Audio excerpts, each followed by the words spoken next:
नमस्कार दोस्तों, आज मैं आपके साथ लॉकडाउन स्पेशल केक की ऐसी रेसिपी शेयर करने वाली हूँ जिसको आप घर के ही सामान से बनाकर तैयार कर लेंगे और इतना बढ़िया बनेगा कि सच मानिए आज से पहले आपने इस केक को कभी बनाकर एंजॉय नहीं किया होगा।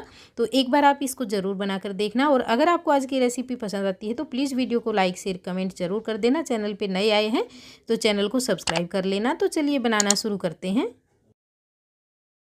सबसे पहले हम केक के लिए जो है बेस तैयार करेंगे, तो उसके लिए मैंने यहाँ पे एक बड़ा सा बाउल ले लिया है और इसके ऊपर रख लेंगे छलनी, क्योंकि सामान जो भी हम लेंगे साथ साथ छानते रहेंगे। तो मैंने यहाँ पे 1.5 कप भरकर मैदा ली है।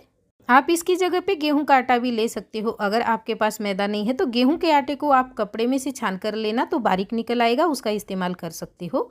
तो पहले हम मैदा को छान लेते हैं और यहाँ पे बेटर रहेगा अगर आप मैदा को 1 से 2 बार छान लेते हैं। तो मैंने पहले भी छानी हुई है मैदा और वापस से मैं आपके सामने एक बार और छान रही हूँ। ऐसा करने से केक बहुत ही बढ़िया बनता है।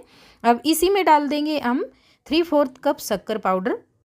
मैंने जो नॉर्मल शक्कर होती है अपने घर में उसी को मिक्सर ग्राइंडर में से पीस कर ले लिया है और उसी का इस्तेमाल कर रही हूँ। और एक बात और यहाँ पे आपको बताऊँ, अगर आप बेस को सूखा सूखा बनाना चाहते हैं और कम मीठा बनाना चाहते हैं तो आप आधा कप ही यहाँ पे शक्कर ले, लेकिन मैं इसको हल्का सा मीठा बनाना चाहती हूँ, इसलिए मैंने यहाँ पे 3/4 कप शक्कर ले ली है। शक्कर को भी मैंने छान लिया है। अब इसमें से कुछ दाने बचे हैं, इसको हटा देंगे और इसमें डालेंगे हम यहाँ पे 1 चम्मच बेकिंग पाउडर और इसमें हम आधा चम्मच डालेंगे बेकिंग सोडा और इसमें हम डालेंगे 2-3 पिंच नमक, जो सफ़ेद वाला नमक होता है ये आप इसमें ज़रूर डालें, क्योंकि आज का जो केक है हमारा बहुत ही ज़्यादा स्पेशल है और बिल्कुल नई और अलग सी रेसिपी है, आपको बेहद पसंद आएगी। इन सभी चीज़ों को मैंने सूखा ही मिक्स कर लिया है। अब यहाँ पे सबसे ज़रूरी बात आपको मैं बताने जा रही हूँ दोस्तों, अगर आप बैटर को दूध के साथ बना रहे हैं तो आपको यहाँ पे मिल्क पाउडर ऐड करने की ज़रूरत नहीं है। और अगर आप बैटर को पानी के साथ में घोलकर तैयार करेंगे तो यहाँ पे आप 2 चम्मच मिल्क पाउडर इसमें ऐड कर लें। तो दोनों में से आप एक चीज़ ऐड करें, दोनों ज़रूरी नहीं है इसके अंदर। इनको भी अच्छे से मिला लिया हमने। अब बारी है इसमें ऑयल डालने की।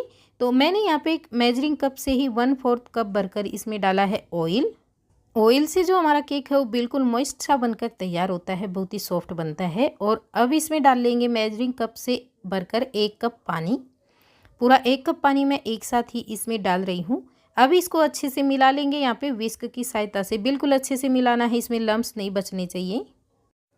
अब इसमें बिल्कुल भी लम्स नहीं बचे हैं। अब बारी है इसमें खटाई डालने की। तो यहाँ पे दोस्तों आप चाहें तो 1 चम्मच नींबू का रस या फिर इसमें 2-3 चम्मच दही या फिर आपके पास विनेगर होगा, जो वाइट विनेगर होता है, वो 1 चम्मच इसमें ऐड कर ले। तो इससे जो सोडा हमने डाला है ना वो अच्छे से रिएक्ट करेगा और केक हमारा बिल्कुल अच्छे से फूलकर एकदम ही स्पॉन्जी सा बनकर तैयार होगा। डालने के बाद में अगर आपको लगे बैटर यहाँ पे थोड़ा सा गाढ़ा है तो इसमें आप बिल्कुल थोड़ा सा 1/4 कप के आसपास पानी और डाल लें।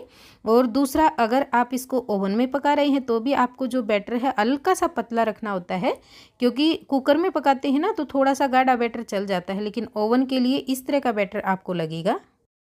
अब ये बैटर केक बनाने के लिए बिल्कुल तैयार है, तो इसको टीन में भर लेते हैं। यहाँ पे मैंने केक टीन लिया है और उसमें मैंने बटर पेपर लगाने के बाद बिल्कुल अच्छे से ऑयल से इसको ग्रीस किया है, जिससे कि ये आसानी से निकल आए। तो इसके अंदर पूरा बैटर डाल देंगे। बैटर इसमें डालने के बाद में और इसको उठाकर हल्का सा टैप करेंगे इस तरीके से, जिससे कि इसके अंदर एयर बबल्स वगैरह हो वो निकल जाएं। अब ये टीन जो है बेक होने के लिए तैयार है। इसको हम ओवन में बनाएंगे। उसके लिए मैंने ओवन को पहले से ही प्रीट होने के लिए लगा दिया था 10 मिनट पहले 180 डिग्री पे। और अब इसको रखने के बाद में हम इसका एक बार 30 मिनट का टाइम सेट कर देंगे टाइमर और इसको बेक मोड पे रखेंगे। और मैं इसको 180 डिग्री पे ही बेक कर रही हूँ। उसके बाद में मैं आपको फाइनल टाइम बताऊंगी ये कितने समय में पका है। जब तक हम दूसरी तैयारी कर लेते हैं, तो यहाँ पे मैंने ये 4 चम्मच लिया है मैंगो कस्टर्ड पाउडर। इसको हम थोड़ा सा दूध डालकर और बिल्कुल अच्छे से घोल कर ले लेंगे, जिससे कि इसके अंदर लम्स ना बचे। दूध मैंने यहाँ पे नॉर्मल टेम्परेचर का लिया है, तो 1 कप के जितना दूध इसमें डालेंगे और इसको बिल्कुल अच्छे से घोल कर तैयार कर लेंगे। इसको हमने बिल्कुल अच्छे से घोल कर तैयार कर लिया, साइड में रखेंगे। और अगली तैयारी हमें क्या करनी है, मैंने यहाँ पे कढ़ाई के अंदर 1 लीटर दूध ले लिया है। ये फुल क्रीम दूध है। आप यहाँ पे टोंड मिल्क, फुल क्रीम दूध दोनों में से कौन सा भी ले सकते हो। जब दूध में अच्छे से बॉईल आ जाएगा तो इसमें हम डालेंगे यहाँ पे 200 ग्राम शक्कर। ये थोड़ा मीठा अच्छा लगता है, आप कम ज़्यादा कर सकते हो शक्कर की मात्रा। और जैसे ही शक्कर इसके अंदर अच्छे से घुल जाएगी उसके बाद में हम इसमें डाल देंगे यहाँ पे जो कस्टर्ड पाउडर हमने घोल कर रखा है ये। और साथ साथ इसको चलाते रहेंगे। यहाँ पे मैंने गैस का फ्लेम बिल्कुल कम रखा है। जब पूरा कस्टर्ड पाउडर इसके अंदर अच्छे से मिक्स हो जाएगा उसके बाद में आप हल्का सा गैस का फ्लेम बढ़ाकर इसमें बॉईल ला सकते हो, लेकिन जब इसमें मिक्स कर रहे हैं तो ये कम ही रखें आप। और मिलाने के बाद में इसको हमें मीडियम फ्लेम पे लगभग 5 मिनट तक पकाना है। उसके बाद में आपका जो कस्टर्ड है वो बनकर तैयार हो जाएगा। गैस का फ्लेम बंद कर देंगे और इसको ठंडा होने के लिए साइड में रख देंगे। और यहाँ पे हमारा केक है वो भी पककर तैयार हो गया है। इसको पकने में 35 मिनट का टाइम लगा है। 35 मिनट में ही ये पककर तैयार हो चुका है। इसको निकाल कर ठंडा होने देंगे और उसके बाद में हमें बिल्कुल अच्छे से ठंडा हो जाएगा, फिर इसको डिमोल्ड करेंगे। तो यहाँ पे बहुत अच्छा केक हमारा बनकर पककर तैयार हुआ है। बिल्कुल ही सॉफ्ट और एकदम ही मॉइस्ट सा केक बनकर तैयार हुआ है। अगर आप केक का जो बेस है उसको हल्का सा सूखा सूखा बनाना चाहते हैं ना, तो आप इसके अंदर शक्कर पाउडर कम डालें, लेकिन मुझे ये ऐसा ही चाहिए था इसलिए मैंने इसको ऐसा बनाकर तैयार किया है। अब इसके स्लाइस कट करेंगे। स्लाइस हमें इस तरीके से कट करने हैं, बिल्कुल छोटे छोटे, यानी इंच बाई इंच के इसके स्लाइस हमें कट कर लेने हैं।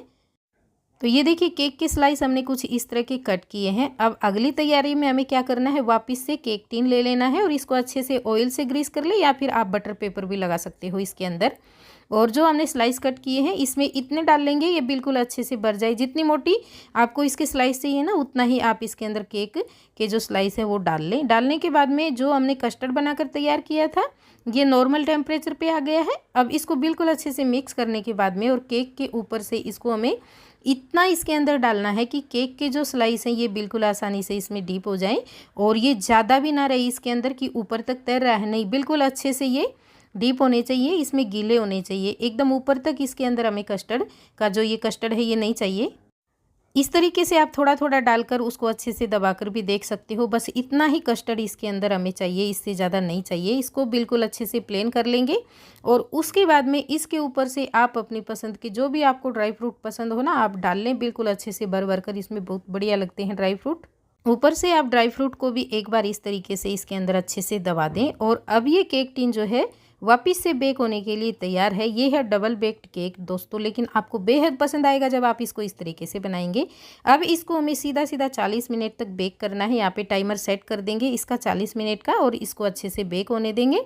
40 मिनट के बाद में ये बिल्कुल अच्छे से बेक होकर तैयार हो गया है। जितना भी कस्टर्ड हमने इसके अंदर डाला था बिल्कुल अच्छे से सूख गया है और जो हमारा केक है वो बिल्कुल ही टेस्टी सा बनकर तैयार हो चुका है। तो इस तरीके से इसके किनारे छुटा लेंगे चाकू से और इसको आप चाहें तो डिमोल्ड कर ले, लेकिन आप इस तरीके से भी इसके स्लाइस निकाल सकते हो। बेहद ही टेस्टी लगेगा आपको खाने में, आप ज़रूर बनाना। और अगर आप इसके अच्छे चौकोर स्लाइस निकालना चाहते हैं तो आप नीचे इसके बटर पेपर लगा दें जब आप इसको तैयार करके रख रही हैं तब। तो यहाँ पे हमारा केक बनकर खाने के लिए तैयार हो चुका है। आप भी इसको ज़रूर ट्राई करना। अगर आपको आज की रेसिपी पसंद आती है तो प्लीज़ वीडियो को लाइक, शेयर, कमेंट और मेरे चैनल को सब्सक्राइब करना ना भूलें। वीडियो देखने के लिए आपका बहुत बहुत धन्यवाद।